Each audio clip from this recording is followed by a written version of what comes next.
Nacido en la rueda de un fogón, es amigo fraterno que invita a la conversación. Nuestro mate con bombilla está pronto para alegrar esta reunión. Sencilla. Hoy tomamos un mate con Silvia Soler.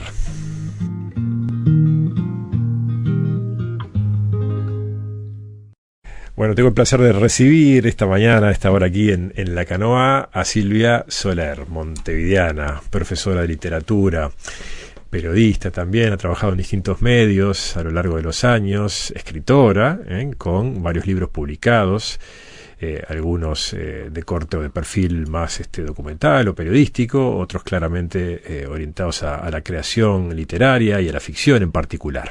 Esta mañana con su más reciente creación, la novela breve Paisaje de Mujer, que Ediciones de la Banda Oriental ha lanzado hace poquito tiempo. Buen día, Silvia. Un gusto estar aquí. Bienvenida. Bien, y aquí tenemos entonces una nueva novela de alguien que estábamos conversando un poquito previamente de su experiencia de todos estos años, ¿no? de trabajo, y yo decía también, bueno, en tus libros has practicado distintos géneros, formatos, te han motivado a trabajar sobre distintas cosas, ¿no? ¿Lo seguís haciendo así en paralelo o es un tiempo de tu vida donde la ficción me puede, ¿no? Como en este caso. Bueno, no, sigo haciendo distintas cosas. La ficción es una parte nada más. Me encanta el periodismo, aun cuando no lo ejerza, digamos, en los medios. Entonces, no, me gusta variar, si no me aburro. Con un solo tema me canso. En general siempre estoy con 2 o 3 cositas a la vez, más todo lo que va surgiendo en este mundo, que es muy variado, por suerte. Y Paisaje de Mujer, bueno, decimos novela, decimos ficción, pero en realidad también por allí detrás hay unas cuantas referencias muy claras a un contexto, en particular histórico, a una época, a Montevideo, porque las referencias son muy claras. Aparece la ciudad de Montevideo, es mencionada, aparecen los barrios de Montevideo, aparece una ciudad, aparece un ómnibus Leyland, ¿no? Que para los más jóvenes debe ser algo desconocido. Ahí está, de los ómnibus que circulaban en el Uruguay de esos años, de los 1970, y una historia que tiene quizás algunas pistas o referencias relacionadas a tu propia vida. En realidad la anécdota sí es ficción. Lo que sí tiene un arraigo muy fuerte con lo que es mi propia vida es, como tú bien dijiste, el conocimiento profundo de la ciudad, por la que transité mucho en esa época, de a pie y en ómnibus, algo que de pronto ahora hacemos menos, ¿no? Por barrios que, bueno, justamente ahora están en el tapete por otros motivos, pero que eran barrios en los que transitaba en mi infancia y en mi adolescencia, y también con una vivencia muy fuerte de la época de la dictadura. Todo eso sí tiene un arraigo en lo que es mi experiencia personal, no así la historia en particular, ¿no? Lo que es la anécdota, digamos. Es muy difícil escribir de lo que no se sabe. Creo que todos nos sentimos cómodos escribiendo sobre lo que sabemos. Montevideo a mí me es muy querida y muy familiar. Y esa época es algo sobre lo que he reflexionado mucho, creo que como todos los de mi generación, ¿no? Si echamos un vistazo a tus libros anteriores, bueno, en particular aquellos que fueron por el lado del periodismo, trabajaste justamente sobre esa época de distintas maneras, por allí en La leyenda de Jessie Mackie, con un personaje en particular. Muy fuerte, muy potente, ¿no? Ella. Exacto, una mujer vinculada al MLN, Tupamaros, pero también por allí en cartas, mientras tanto te escribo, ¿no? Cartas de amor de presos políticos. De presos políticos. Sí, también, bueno, yo he hecho otras entrevistas, de pronto no convertidas en libros, pero a Silú, que era anarquista, a otras militantes. En distintos momentos me he acercado a esa época, pero por el lado del periodismo, nunca lo había hecho por este otro lado, ¿no? Lo que realmente sentía, y desde hace muchos años, esto es un texto que tiene muchos años de trabajo y muchas capas, a pesar de lo breve, digamos, era esa cuestión de que la dictadura, bueno, nos ha marcado, ha estado contada de muchas maneras en sus facetas más dramáticas, ¿no? Pero yo sentía que faltaba ese relato más de lo cotidiano, de lo que parecía que no pasaba nada y sí pasaba, ¿no? De familias que de pronto no estaban tan politizadas, pero la dictadura las iba permeando poco a poco en su vida diaria. En este caso, creo que la dictadura y lo que estaba pasando en el país es el telón de fondo, es el contexto, que en algunos momentos, que quizás la mayor parte del tiempo está en segundo plano, pero en algunos momentos pasa a primer plano, sí, con situaciones que se dan en claro. la novela. Algunas capaz que mencionaremos, otras no, porque no les vamos a contar toda la novela. Vale la pena que la lean. ¿Cuál es la historia? Que es protagonizada por una mujer adolescente. Sí, una adolescente, por lo menos en la primera etapa de la historia del libro. Sí, no sé qué percepción tenés tú, digo, no se trata de preguntarte a ti, pero lo que yo recuerdo es que la dictadura era parte de nuestras vidas, por lo tanto vivíamos en eso y no todo lo dramatizábamos, ¿verdad? Porque uno hasta en las situaciones más críticas es capaz de tener alegrías, tristezas, de disfrutar, de festejar. Todo eso siguió pasando, ¿no?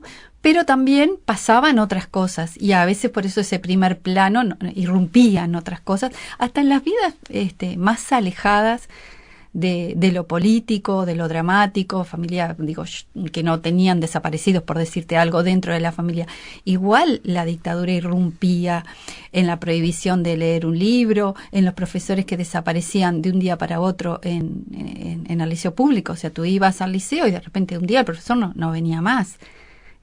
No era algo rarísimo, creo que a todos nos pasó en esa época, ¿no? Y las explicaciones no estaban ahí, el profesor no venía más, venía otro. Claro, sí, recuerdo, bueno, en mi caso la primer imagen que tengo en referencia a la dictadura fueron los soldados en la puerta de la escuela, de mi escuela. Claro, o veías muchísimo. Yo recuerdo mucho esas imágenes, los camiones, ¿no? Los soldados, bueno, las cadenas en la televisión, la música, eso se metía, ¿no? La musiquita aquella que precedía la cadena de televisión, digo, era una constante, hasta la podíamos tararear los niños en los juegos, porque teníamos 10 años, o yo qué sé, dependía de... La marcha 25 de agosto, con los comunicados de las fuerzas conjuntas. Claro. Sí, eso era parte de nuestra banda sonora. Era parte, sí, porque, la música, los sonidos, los ruidos que acompañaron nuestra infancia y nuestra adolescencia, yo creo que uno los lleva... siempre, no solo las canciones que más te gustaron, sino aquello que escuchabas, los parlantes, no sé, los parlantes que pasaban por los barrios, es decir, eso lo recordás y de pronto, bueno, hay un momento que decís, mira, eso me recuerda tal cosa, ¿no? De la misma manera que los olores, bueno, una cantidad de cosas que hacen que vuelvas al pasado a través de la experiencia sensitiva, ¿no? Y definida también esta novela como un relato de amor. De un adolescente. Hay allí una en buena medida una tensión a lo largo de la novela que construye esta historia, que está muy vinculada con el amor, ¿no? Con esa primera experiencia del amor de esta joven adolescente. Bueno, escribir de amor es realmente un desafío, porque es un cliché, es un lugar donde uno se resbala rápidamente hacia lo dicho, ¿no? Hacia lo ya dicho. Todos hemos leído, visto infinidad de historias de amor. Claro. Parecería que sobre eso ya no hay nada más para decir. Es como el tema de la muerte también, ¿no? Es muy difícil meterse en temas que son tan universales. Y por otro lado es muy difícil escapar de ellos. Porque, bueno, mientras seamos los humanos más o menos como somos ahora, esas emociones están presentes en nuestras vidas. Creo que lo que ocurre es que cada uno de nosotros cree que reinventa esa experiencia, que tal vez no es nada novedosa, pero en lo personal sentimos que la reinventamos. Desde la perspectiva de la escritura es cómo abordar eso, justamente, ¿no? Sin caer en el cliché. A mí me gusta mucho trabajar ahí en ese pretil, porque me gusta muchísimo, digamos, todo lo que es el género de novelas de amor, pero ¿cómo haces para no ser burdo, no ser ordinario? Bueno, no estar diciendo lo que ya, las metáforas más sabidas, ¿no? Así que es un lugar donde me gusta mucho meterme. En este caso, bueno, estamos ante una adolescente, que es la protagonista un poco de esta historia, que se enamora de un profesor, uh-huh, ¿no? De su profe de historia. Sí, que también es un clásico es un clásico de la literatura. No solo por la relación de poder, que se puede, ahora hablamos de poder, pero bueno, sí es una relación donde hay un adulto que tiene un rol y alguien que por edad tiene una inmadurez y que a su vez, bueno, desconoce, ¿no?, determinados resortes de la vida. Y además donde hay un tema que me interesa muchísimo, que es también la diferencia de edad entre hombres y mujeres, y algo que me parece que se repite muchísimo y aún hoy, digamos, con toda una perspectiva diferente, digamos, de lo que es lo femenino, lo que es lo masculino, se sigue dando esto, ¿no?, de la diferencia de edad muy aceptada entre el hombre y la mujer. Es muy común que veamos hombres mayores con mujeres jóvenes, no tanto lo contrario, por más que empieza a aparecer, ¿no? Y a propósito, en ese relato, también, de una manera, la mayoría de las veces quizás sutil, pero te interesa poner en cuestión un poquito algunos de estos asuntos. Por ejemplo, es un libro y esta novela en particular en donde, desde el hoy, seguramente desde esta escritora que sos, que escribe hoy y en el momento que estamos viviendo de la sociedad, donde el vínculo hombre-mujer, mujer-hombre está puesto en cuestión y donde también hay... También, exacto, ¿no? Exacto.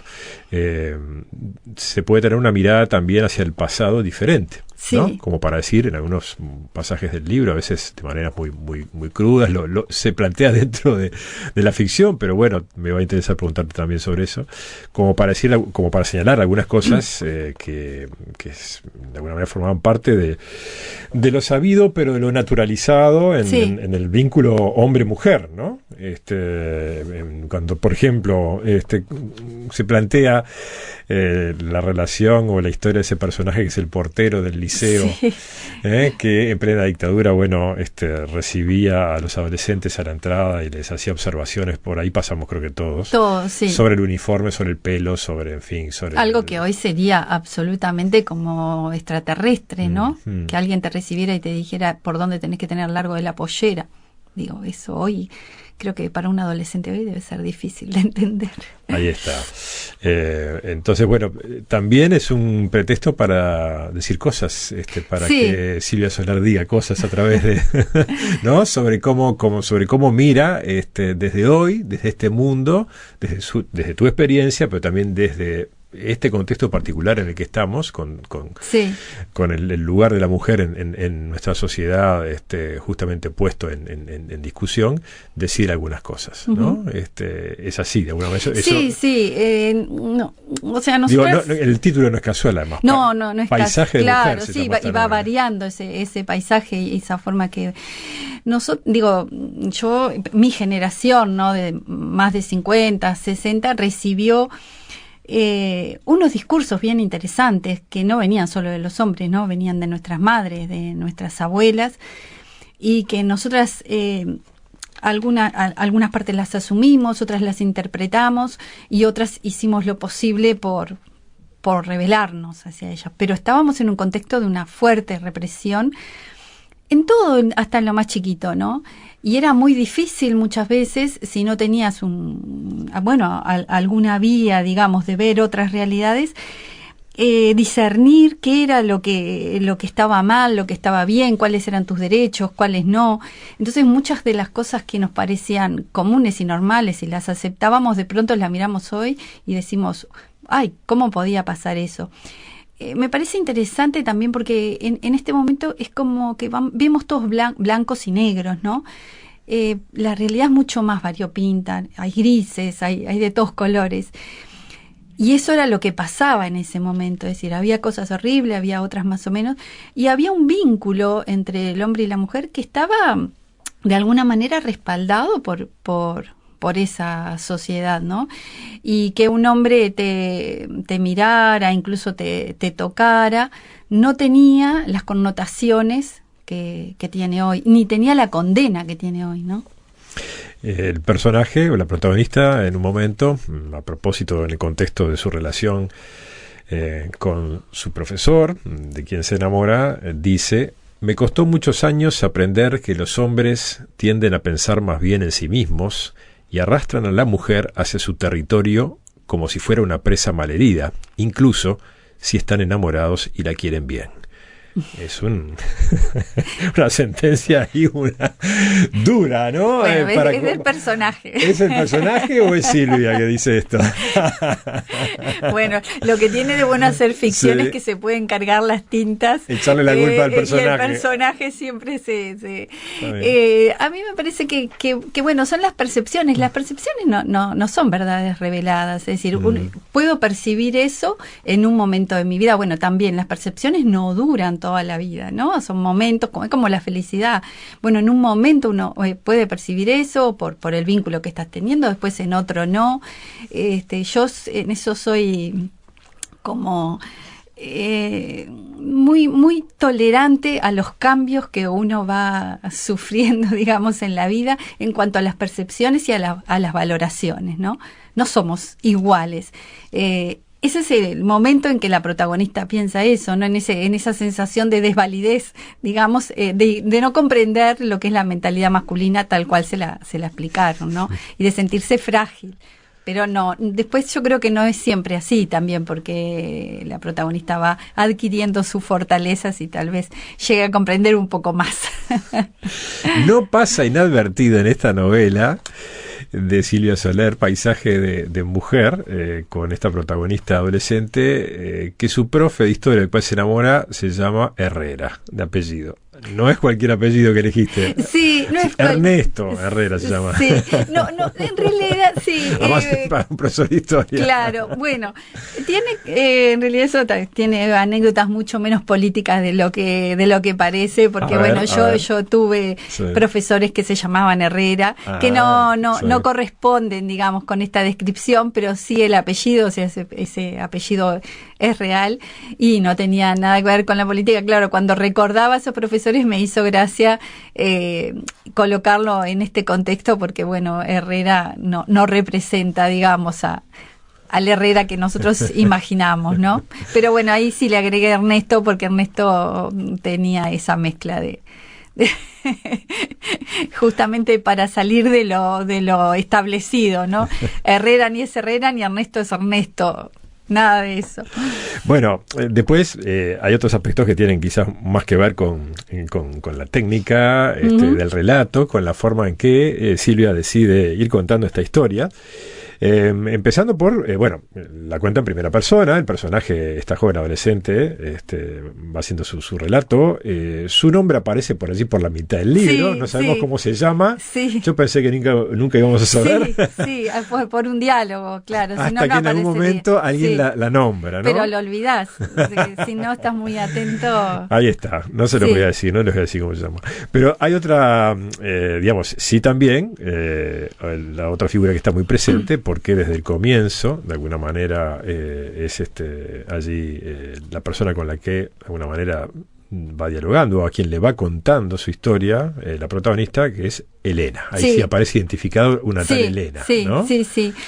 Bueno, como tú bien dijiste al principio, esto tiene que ver mucho más con la estructura, ¿no? Con cómo armás, digamos, un edificio, por más que sea pequeño, para contar un relato y que se sostenga, un relato en primera persona. ¿Qué es lo que justifica que cuente en primera persona? ¿Por qué estaría contando en primera persona? Que es casi como un monólogo, ¿no? ¿Cuál era la justificación, digamos? Esa justificación, estrictamente te estoy hablando de lo que es escritura en sí, no tanto contenido, sino más bien formalidades. Está en este diálogo con Elena, ¿no? Que es que no aparece nunca, digamos, pero que da ese pretexto para hablar en primera persona y contar cosas como si el otro le preguntara. Claro. Ese es el asunto. Bueno, ya en las primeras líneas, Silvia nos ubica, ¿no? Enseguidita en la época, porque la primera frase es: entré al liceo en marzo de 1974, cuando ya se había dado el golpe de Estado, ¿no? Y eso ya nos ubica en el tiempo. Y pocas líneas después, ahora que Elena me pide, casi exige un relato de lo sucedido, descubro el desconcierto de mi memoria. Como los viejos rompecabezas de mi infancia, he perdido demasiadas piezas y no sé si lograré reconstruir la figura. Y allí de alguna manera, bueno, aparece en escena Elena y Sí. la base de toda esta historia, que es esto justamente de apelar a la memoria y reconstruir parte de esa historia. Y a la vez es dinamitar la memoria, ¿no? Claro. Porque, bueno, lo que recordamos, cuando a veces, ya no hablando de la ficción, sino de nuestros recuerdos de alguna manera casi son ficción, porque recordamos fragmentariamente, pones dos personas a hablar sobre un mismo hecho que participaron juntas y que vivieron juntas, no cuentan lo mismo, no recuerdan lo mismo, incluso se contradicen y se pelean, no, eso era así, ¿no? Es decir, nuestra memoria está de alguna manera tamizada, trabajamos sobre ella, contamos las cosas y las vamos la vamos reelaborando y después ya no sabes si es el recuerdo lo que estás diciendo o el relato que fuiste. Claro. Entonces, esa construcción, esa idea de verdad está dinamitada, ¿no? Ahí desde el principio, es decir, bueno, esto es simplemente un recuerdo que tiene todas estas características de lo que nos pasa con la subjetividad. Recuerdo lo que quiero recordar, requiero lo que me dolió más, lo que me gustó más, cómo me recuerdo a mí misma, ¿no? Cómo me pinto de la mejor manera. Los personajes y en particular, bueno, esta adolescente, decidiste ubicarla allí también, si hablamos de esa época, de los años 70, también en un ámbito de la sociedad, en este caso en una familia más bien de clase media baja, sí. Podríamos decir así, con sí. recursos muy limitados. Estamos sí. hablando de una adolescente que no tenía un cuarto propio, que dormía en su cuarto, era el living de la casa. Sí. ¿No? Estaba su cama y estaba también la mesa con las sillas. La mesa al lado, exacto. Sí. El cuarto propio, que ha sido, bueno, tan interesante el título por Virginia Woolf, es algo para mí muy importante, ¿no? El tener tu espacio es lo que te da justamente intimidad, posibilidad de leer lo que quieras, de hacer lo que quieras, de crecer. Bueno, eso no estaba, entonces tenés que inventar la intimidad. Y ahí también me parece que desafía la fantasía. Cuando no están es decir, cuando no están las paredes las tenés que crear con tu propia fantasía, ¿no? Para bloquear la entrada del otro. Y creo que esa exacerbación, digamos, de la soledad de esa manera es lo que trae también el recuerdo de ciertas percepciones que de pronto, bueno, en otras adolescencias no se da porque hay otras condiciones dadas. Es decir, muchas veces lo que es algo realmente malo en su momento se puede de alguna forma aprovechar, ya sea explotándolo en la sensibilidad, en la creatividad o en la fantasía, que es básicamente lo que he tratado de hacer en mi vida, ¿no? Y en relación, bueno, con ese contexto de esa familia y de esa vida, bueno, hay una de las escenas quizás más lindas del libro, es cuando, bueno, allí se cuenta y se describe el momento de la fiesta de 15, ¿no? Sí. De celebrar los 15 años de esta joven adolescente en una familia que tenía muy pocos recursos. No hacemos fiesta, no hacemos nada, dijo mamá con aire altivo y con la misma arrogancia se lo comunicó a la tía Margarita. El asunto habría quedado cerrado si no hubiera sido por la vecina lindera, que en esos días nos entregó por encima del alambrado y las latas un sobre primoroso con la invitación de los 15 de su hija. Era de esperar lo que vino después. Mamá lagrimeó porque nosotros con una sola hija mujer no habíamos hecho ni una torta de cumpleaños, algo que a mi tía le pareció inaudito desde el inicio. De ella vino la crítica y la solución. ¿Por qué no hacemos una reunión en el fondo de casa? Yo preparo unas pizzas y un fainá. Tampoco nos vamos a volver más pobres por comprar un par de Coca-Colas, dijo Margarita. A mi madre le pareció razonable. 15 solo se cumple una vez. Y en definitiva, una torta casera se hacía con 2 pesos. Sería algo íntimo, de los más cercanos, con suficiente amor para compartir entre primos y tíos. Bueno, continúa después, se viene la reunión, los parientes de Rivera que fueron invitados, los vecinos, el almacenero. Yo te voy a confesar que yo no tuve fiesta de 15, pero lo viví profundamente. Por eso por eso es ficción. Bien. Yo me quedé en la primera parte, no hacemos nada. Claro, y claro. Fue un peso, digamos. Hay una banda sonora también, porque allí aparece la música, ¿no? Por un lado aparece la música a través la cumbia que cumbia. estaba en ese momento en los barrios era muy muy muy fuerte, ¿no? Se escuchaba mucho, esa era la música que escuchábamos. Los guaguancó. Sí, sí, por sí. ejemplo. Los bailes en la calle, es decir, bueno, yo estuve muy cercana a esa música en Villa Española, que es el barrio donde estamos hablando, y bien, que el barrio en que nací, que conocí también profundamente, aunque los hechos ya ves no sean, pero sí muchos cumpleaños de 15 en la zona, por lo tanto conocía. Bueno, veíamos la novela con varios planos, por cierto, el contexto histórico de la época, la propia situación de ese adolescente, su situación y su contexto social, también la relación hombre-mujer, pero también la observación del paisaje, ¿no? De alguna manera del Montevideo de la época, sí. Y de algunas cosas muy cotidianas y aparentemente sin importancia, como las baldosas. Sí, las baldosas, a mí me obsesionan las baldosas, cada uno con su locura. Las baldosas calcáreas con rombos y guardas. Años antes jugaba con mis primas a pisar determinadas figuras y saltar los esquineros. La ciudad estaba llena de baldosas amarillas con dibujos marrones o bordó. No sé si tú las recordás, para mí era muy importante. Bueno, todo esto tiene que ver con la soledad, ¿no? Cuando la verdad que yo fui una niña solitaria, básicamente. Entonces tenés que jugar de 1000 maneras. Es muy difícil contar eso hoy, que yo misma tengo el celular todo el tiempo, ¿no? Y bueno, las baldosas de una habitación, puede ser un mundo ahí, ¿no? Es decir, para saltar, obstáculos, no sé, guerras, bandos, todo se puede ocurrir en 3x3 con distintas baldosas de distintos colores. Es cuestión de dejar fluir la imaginación. Entonces, observaba mucho las baldosas porque era sobre las que saltaba o las que imaginaba cosas. De la misma manera, las baldosas grises. Había una escalerita muy pequeña en mi casa donde yo pasaba muchísimas horas. Y bueno, eso, cualquier cosa, el asunto de aburrirse, ¿no? Uno puede no aburrirse. Con muy poquita cosa. Se detiene en detalle Silvia con esto de las baldosas, ahora que nos confesó que está obsesionada. Y cuenta, dentro de la ficción, las había, a propósito de esas baldosas amarillas con dibujos marrones o bordó, las había en los baños, cocinas y comedores. Muchas de esas baldosas llegaron en barcos a principios del siglo XX de España y Francia, del Mediterráneo, hasta que empezaron a fabricarlas los artesanos del país y los talleres locales abastecieron de pisos a todo Montevideo, pero se imitaban los diseños importados para que parecieran europeas. Esas baldosas me entristecían y al mismo tiempo me hacían sentir en casa. Bueno, te voy a confesar, Diego, que he ido incluso a conferencias.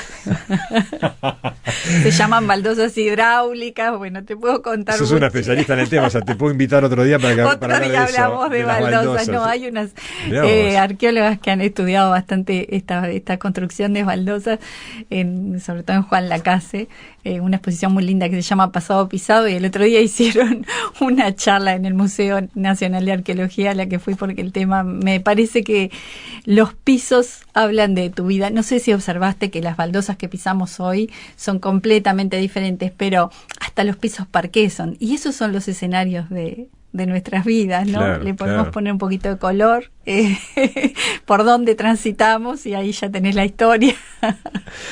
Bueno, la novela fue lanzada recientemente, no hace mucho tiempo, Paisaje de Mujer, de Silvia Soler. Supongo que por allí vas teniendo devoluciones, o sí, has ahora ido teniendo. Sí, no sí. sé si has tenido de mujeres, por Sí, ejemplo, que pueden haber vivido esta época, de qué manera reaccionaron. Sí, siempre hay un problema con las reacciones, y es que, bueno, la gente que más se te acerca son los amigos queridos que siempre están Claro. dispuestos a decirte que les gusta y bueno, que uno valora muchísimo, pero es muy difícil tener como esa reacción que no tenga ninguna dependencia con lo afectivo, ¿no?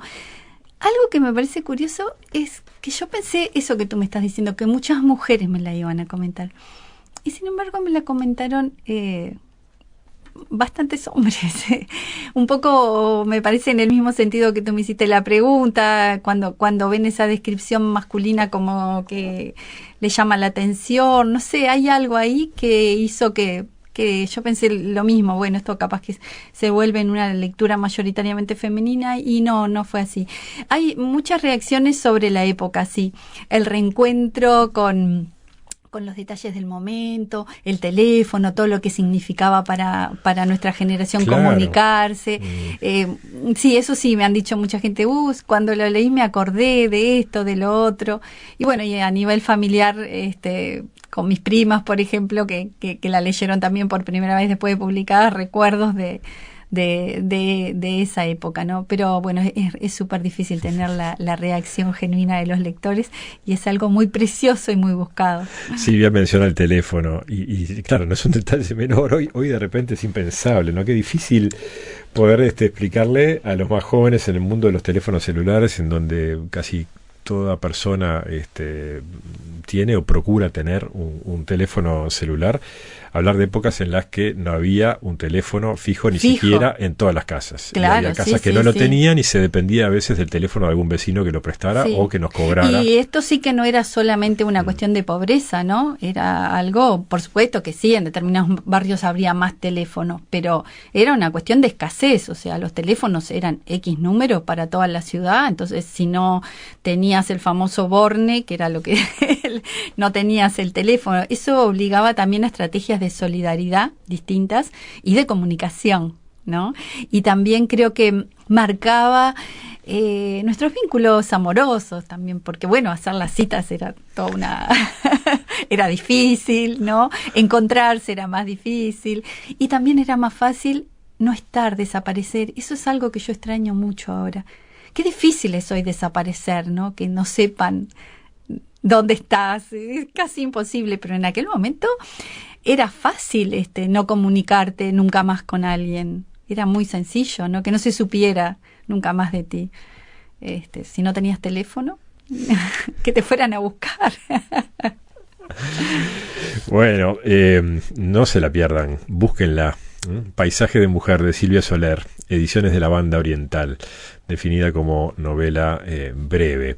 En tiempos en los que, bueno, de esto hablábamos un poquito también con Silvia antes de comenzar esta conversación, en tiempos en los que, bueno, se edita mucho, hay una oferta editorial variada, impresionante, para un país como el Uruguay, ¿no?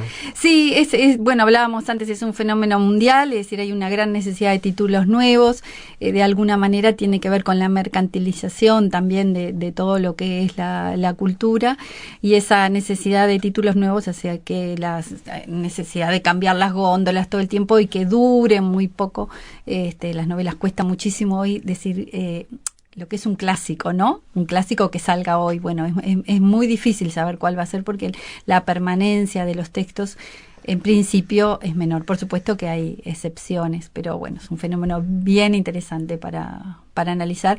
Y también la irrupción de una literatura hecha por lo que se llama por no escritores, ¿no? Por ejemplo, bueno, muchísimos periodistas escribiendo o famosos que tienen determinada vida y escriben. Bueno, todos estos son fenómenos de los últimos, no sé, capaz que 20 años, por decir algo.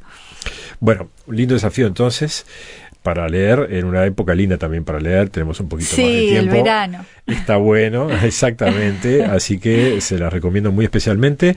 Están las librerías, varias librerías, ¿no? De Montevideo y también fuera de Montevideo, se está distribuyendo. Distribuida. Exactamente. En las librerías. Tenemos, por supuesto, la librería de Banda Oriental, la propia librería que está allí en el Teatro del Galpón, sobre 18 de julio, en pleno centro de Montevideo, donde allí tienen toda la oferta de Banda Oriental. Un clásico. Un clásico. Silvia Soler, un placer conversar contigo esta mañana. El placer es mío, la verdad que lo disfruto mucho y bueno, y espero que también sea disfrutable la lectura, que para eso es la literatura, ¿no? Cómo no. Hasta pronto. Gracias.